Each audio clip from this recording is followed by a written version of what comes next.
Good morning, good afternoon, good evening, wherever you may be on the planet. Welcome to another edition of Football Picks here on TalkingSportsTV.com or TalkingSports.tv, or one of those anyways. But anyway, welcome back, and it's just a pleasure once again to be rejoined by Uncle Ben himself, who, of course, has his website all set up for you to get all your top picks at UncleBen'sFootball.com. Uncle Ben is hanging out this weekend in Las Vegas, and we're catching him at his Las Vegas hotel room.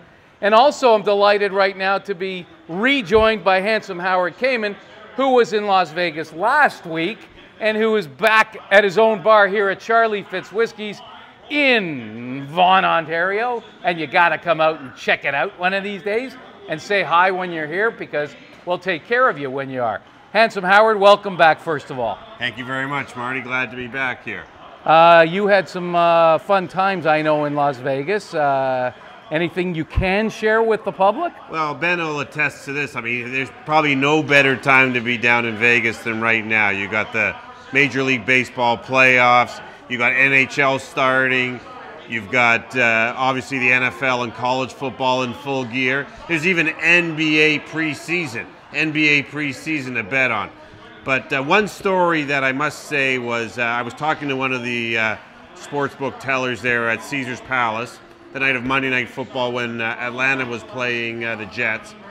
And he told me that some guy came in, not a word of a lie, he put down, listen to this, Ben, he put down $55,000 on the Atlanta Falcons to win on the money line. He was to win $10,000, betting $55,000. Now, I mean, I can only imagine the way that guy watched the game, because, I mean, Atlanta should have won big, but I mean, the Jets came out on fire. They were winning at the half, but Atlanta did fight back, took the lead near the end of the game, and then the Jets kicked the last play of the game, field goal to win it. So, can you imagine how that guy must have felt? He laid $55,000, Ben, to win $10,000. That's more than you make as a tip here at at Charlie Fitz Whiskey's for one meal. I mean, that's a lot of money, Ben. I mean, that's got to hurt, and especially, Ben, because that was the one of your top picks that you gave last week that you thought Atlanta was going to win big. Atlanta, you were going to lay 10 points, and as it turned out, the Jets win that game outright. That has to hurt that gentleman for sure, and it probably hurts you too, Ben, because you have so many loyal followers who may have lost that game. However, they won if they followed any of Ben's other games last week. But Ben, just your comments about the Atlanta Falcons' performance. Well, first of all, gentlemen, it's a pleasure to be with you again this week from Las Vegas, Nevada. Thanks for having me on the program. Yes, of course, we're focusing on my one loss from last week, Marty. But we did talk about the Atlanta Falcons last week as being the #1 underachiever in the NFL. And certainly, after last week, they are the #1 underachiever in the NFL. This team is 1-4. Last week, I certainly thought they were going to beat the New York Jets. The Jets are obviously performing better than everyone thinks, and Geno Smith has really, come through, I'd say, for Rex Ryan. Their defense is really solid, the Jets, whereas the Atlanta Falcons continue to get pushed around. They're a lightweight ball club. They don't have any physical ability up front. Their secondary is pretty good, but their front seven just continues to get beaten up. They're giving up 30 points every single week, and in the NFL, guys, you give up 30 points, you lose a lot of ball games. I'm going to make a prediction right now, gentlemen. Here we are in Week 6, and I think you'll probably agree with me.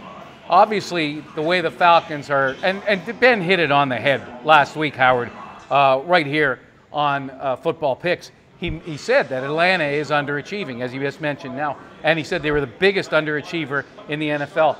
Julio Jones is now out for the season with a foot injury. I think this team is in serious trouble the rest of the way. He can't even beat the Jets at home. This poor guy who lost $55,000 knows that fully well. And I'm going to predict that Mike Smith, their head coach, is fired by the end of the season, if not at the end of the season. I don't think that they're going to want to keep him around anymore because they are underachieving. So, man, Matt Ryan doesn't even look like Matt Ryan anymore. And the funny thing is, this is probably Tony Gonzalez's last season. Yeah. And here's a guy that, I don't know if he's ever won a Super Bowl, but I mean, he's one of the premier tight ends ever to play the game. Here's a guy that deserves to sip on the champagne one day, and he ain't going to do it on Atlanta this year. So does he request some kind of a trade or a release to go to a team that maybe has a shot? He'll retire. He'll retire. And let's not focus on Atlanta anymore, guys, because the fact of the matter is that they stink. That was Ben's only loss last week on his free picks here on Football Picks on TalkingSports.tv. He had the other two right on the money. He loved San Francisco. San Francisco there wasn't even a game with Houston. And I want to talk about that game in particular and the performance there, gentlemen, by Matt Schaub, the quarterback of the Texans. This Texans team is another underachieving team. They're right in the same category as Atlanta, in my opinion. They haven't covered the spread yet this year, and now they've lost 2 games in a row, looking bad last week, as bad as it comes, Howard. I mean, Ben, what is wrong with Matt Schaub? Is he done? Well, they're calling the pick 6 in the NFL is now known as the Schaub. Okay, I mean, he has pick 6 in the last, I think, 4 or 5 games consecutively. Which is a record, an NFL record. Guys, I mean, Houston's just finished a difficult schedule at Baltimore. They played Seattle at home. They lost that one, obviously, and then they got embarrassed last week, being held to 3 points in San Francisco on national TV. I happen to like the Houston Texans this week. Okay, Gary Kubiak's club has really excelled, by the way, in spots like this. They're 7-1 against the spread at home off back-to-back straight up and against the spread losses, including 7-0 against the spread in their last 7, gentlemen. I still think that the Houston Texans have something to prove this year. They still maintain the #1 ranking overall defense in the NFL. Now, that's hard to believe. They've played some hard teams, okay? Baltimore, Seattle, San Francisco, these are playoff teams. They still maintain the #1 defense to go along with their 7th-ranked offense. They're playing the Rams this week down in Texas. I think the Texans are favored by 7 points. I know we're getting ahead of ourselves here, but that's okay. They've come completely apart defensively. They can't run the football, which in the NFL, they're averaging 66 yards a game in the NFL, guys. I mean, Howard, Marty, the 3 of us collectively could average 66 yards per game in the NFL. So they're putting all the onus on Sam Bradford this week.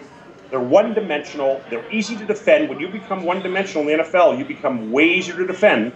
And I still think that Houston has the #1 pass defense in the NFL, so Sam Bradford will not be doing a lot of damage this week.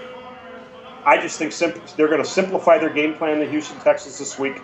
I like the Texans to win this week against the Rams' 30th-ranked defense. Winners cover.